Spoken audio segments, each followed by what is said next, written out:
Punjab text book 2013 का ये question है इस तरह से कि हमें दो जो है वो मैट्रिसेस गिवन है और हमें ये कहा जा रहा है कि चेक करें कि आया कि ए अगर मैट्रिक्स को बी से मल्टीप्लाई करें और फिर या फिर बी मैट्रिक्स को जो है वो ए मैट्रिक्स से मल्टीप्लाई करें तो क्या दोनों सूरतों में एक जैसा जवाब आएगा।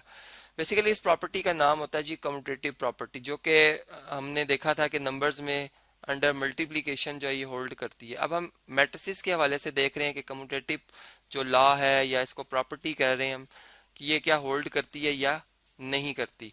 तो ये मैंने यहाँ पर मल्टीप्लाई का सिंबल लगाया और एक क्वेश्चन मार्क है जी यहाँ पर, चूंकि आया यहाँ पर हम ये बात कंफर्म कर लेंगे फिर कि होल्ड करती है या नहीं। तो देखें यहाँ पर जो जैसे सबसे पहले जो हमारे पास अगर हम साइड देखें तो ये हमारे पास जो साइड आ रही है जी ये है लेफ्ट हैंड साइड, जिसमें आप ए मैट्रिक्स को बी मैट्रिक्स से मल्टीप्लाई कर रहे हो, जबकि हमारे पास जो बी मल्टीप्लाई बाय ए है ये हमारे पास राइट हैंड साइड है, यानी इसमें हम अ, जैसे मैंने बताया कि बी को ए से मल्टीप्लाई करेंगे।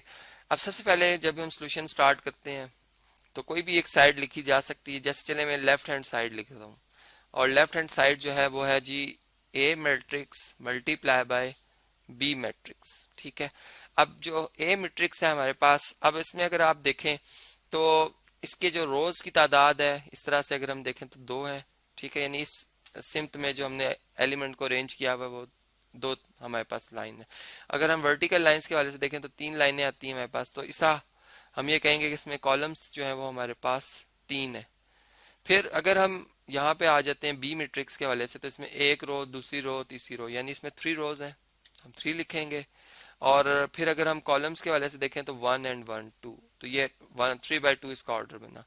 तो अब इसमें सबसे पहले जी मल्टीप्लाई करने से पहले देखा जाता है कि पहले मैट्रिक्स के कॉलम्स की तादाद जो कि थ्री है, यहाँ पे मैं लिख भी देता हूँ कि कॉलम्स हैं जी हमारे पास। ठीक है, जबकि अगर हम यहाँ पे देखें तो ये थ्री जो है रिप्रेजेंट कर रहा है, ये रोज को रिप्रेजेंट कर रहा है इस मैट्रिक्स में रोज की तादाद जो कि बराबर है।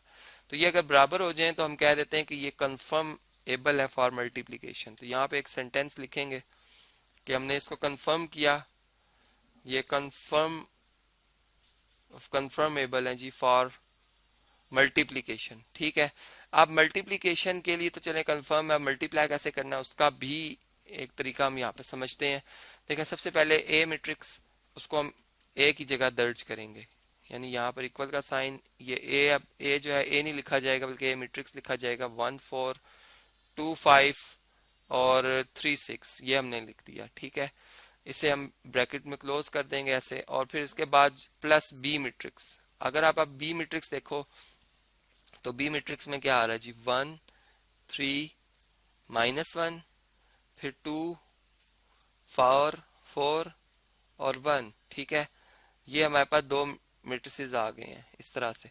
अब हम अगर इन्हें मल्टीप्लाई करना चाहते हैं तो देखें हम ये भी यहाँ पर इस चीज़ का अंदाज़ा लगा सकते हैं कि हमारा जो मल्टीप्लाई करने की, सॉरी यहाँ पर हमने मल्टीप्लाई करना था, मैंने प्लस का सिंबल लगा दिया इसे, बल्कि रेस करते हैं जी, ये मल्टीप्लाई का सिंबल है। ठीक, यहाँ पर हमने मल्टीप्लाई करना है इसे, और अब हम ये देखने जा रहे हैं कि क्या जो हमारे पास आंसर आएगा उसका क्या ऑर्डर होगा। यानी हमने देखा कि हमारे पास जो ए मैट्रिक्स है अगर इसके रोज की तादाद गिनी जाए तो इसमें रोज की तादाद कितनी है जी, दो है। ठीक है, तो मैं यहाँ पर रोज की तादाद जो है वो दो लिखूंगा, और इसमें अगर कॉलम की तादाद देखी जाए दूसरे मैट्रिक्स में तो वो भी दो है, तो यहाँ पर कॉलम की तादाद लिखी जाएगी।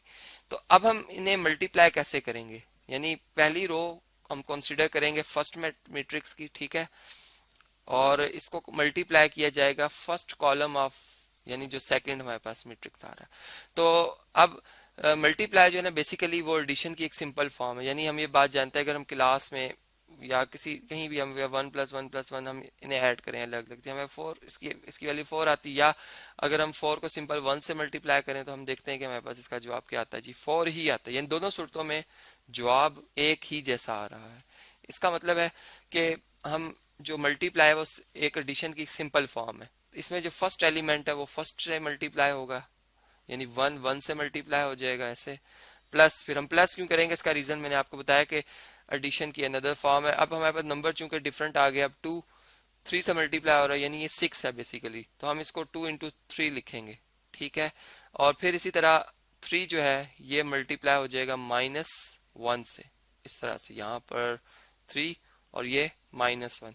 अब अगर आप देखो तो ये हमने जैसे लिखा 1 2 3, ठीक है, और यहाँ पर हम मल्टीप्लाई कर रहे हैं किससे जी, यहाँ पर हम मल्टीप्लाई कर रहे हैं इसे 1 3, या चलें इस तरह से मैं लिख देता हूँ, यहाँ पर इसको हम ऐसे लिख देते हैं जी कि ये 1 3 और -1। तो अगर हम इन्हें ब्लॉक में देखें इस तरह से, तो ये हमारे पास इस तरह से एक शेप बन जाती है, यानी इसे आप 7 के तौर पर रीड कर सकते हो, ठीक है। या हम ये एक इस तरह से कहेंगे कि एक हमारे पास इस तरह से कॉर्नर बन रहा है, ठीक है, जिसमें कि फर्स्ट फर्स्ट से मल्टीप्लाई होता है, सेकंड सेकंड से मल्टीप्लाई होता है, और थर्ड थर्ड से मल्टीप्लाई होता है, और ये ऐड हो जाते हैं। तो यहाँ पर भी कुछ ऐसे ही है जैसे मैंने तरतीब आपको बताई।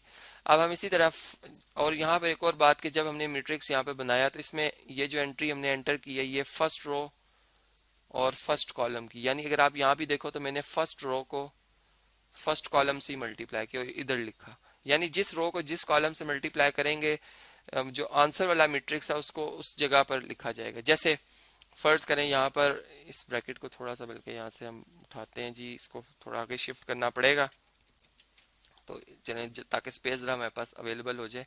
तो अब आप देखेंगे यहाँ पर भी अगर हम ऐसे ही मल्टीप्लाई करें तो 1 जो है वो 2 से मल्टीप्लाई हो गया। अब देखें ये फर्स्ट रो और सेकंड कॉलम में मैं लिख रहा हूँ, तो मैं इसलिए अब सेकंड कॉलम की एंट्रीज के साथ इसको मल्टीप्लाई करने जा रहा हूँ, ठीक है।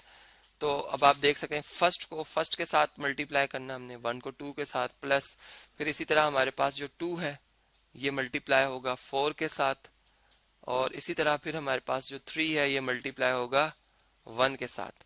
तो बल्कि यहाँ पर मैं एरोज भी शो कर देता हूँ कि ये इससे मल्टीप्लाई होगा फर्स्ट फर्स्ट से, ये सेकंड से मल्टीप्लाई हो रहा है, और ये जो है वो थर्ड से मल्टीप्लाई हो रहा है, इस तरह से।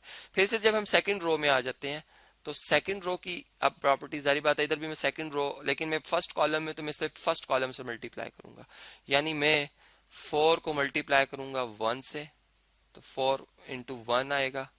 फिर मैं प्लस 5 को मल्टीप्लाई करूंगा 3 से, यहाँ पर इस तरह से। फिर हम जो है वो 6, यानी ये देख रहे हैं 6 जो है मल्टीप्लाई होगा -1 से। ऐसे ही फिर 4 जो है, अब सेकंड रो सेकंड कॉलम में आ चुका हूं, तो फिर फर्स्ट फर्स्ट से, यानी वही बात दोबारा रिपीट हो रही है, सेकंड सेकंड से कि 5 4 से मल्टीप्लाई होगा, और 6 जो है वो 1 से मल्टीप्लाई हो जाएगा। तो ऐसे हमने इन दो मैट्रिसेस को जो है वो मल्टीप्लाई किया। अब आप देखें कि यहाँ पर हमारे पास ये बनता है 1, ये 6 -3, यहाँ पे 4 15 -6, ठीक है, यानी प्लस माइनस माइनस हो गया। और वही बात कि 2 3 6 5 3 15 जो मैंने लिखे यहाँ, ऐसे ही 1 को 2 से मल्टीप्लाई करेंगे, 2 को 4 से 8, और 3 1 3। इस तरह 4 को 2 से मल्टीप्लाई करेंगे 8, 5 को 4 से 20, और 6 को 1 से, तो 6 आ जाएगा। अब अगर हम यहाँ पर इसको फिनिश करें तो ये हम देख रहे हैं कि जी हमारे पास इसका जवाब क्या आता है। ये हमारे पास बन जाता है 7 7 -3 4, ये 4 आ रहा है। यहाँ पे अगर हम देखें, 4 को प्रॉपर लिखते हैं जी, 4 आ रहा है। यहाँ पे अगर आप देखो तो 19 में से 6 माइनस करो 13, यहाँ भी ऐसा ही है कुछ के 10 + 3 13, और यहाँ पर 20 + 8 और 6 कितना बना जी, 34 बन गया। ये हमारे पास आ गई है इक्वेशन नंबर 1। अब हम चलते हैं जी, अब हमारे पास जो राइट हैंड साइड है, राइट हैंड साइड जिसमें हमने बी मैट्रिक्स को ए मैट्रिक्स से जो मल्टीप्लाई करना है, तो यहाँ पर अगर हम इसे क्विकली जरा इसका एक शॉर्ट सा रिव्यू ले लें, बाकी आप इसको खुद मल्टीप्लाई कीजिएगा। हम ये देख रहे हैं कि बी मैट्रिक्स में जो रोज बल्कि कॉलम्स, बी मैट्रिक्स के कॉलम की तादाद कितनी है जी, 2 है, और ए मैट्रिक्स में रोज की तादाद 2 है, यानी इसका मतलब ये कंफर्म है कि ये दोनों मल्टीप्लाई हो सकते हैं, ठीक है।